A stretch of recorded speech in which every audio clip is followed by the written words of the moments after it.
Mga parikoy, medyo flat mang ligid parikoy na patanggal na ko ni sa akong tireman parikoy, akong tireman bagikan sa Manila ni parikoy. Okay, iyan itanggalon. Sige mga parikoy, okay na.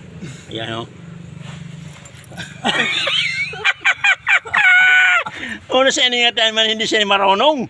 Anong pagtanggal? Hindi ganyan. Sige ulit. Hindi naman ganyan. Ano ba yan? Hindi ganyan pagtanggal. Anong klaseng tireman to? Galing Maynila. Dapat ganito yan. Ganito. Ganyan. Ganyan. Uno ka. Tireman ko parikoy. Napakasimple lang tong tao pero hindi marunong pala. Marunong gumawa ng Yan dito. Ang galing. Ayan ang mga parikoy. Ang galing-galing talaga ng tireman.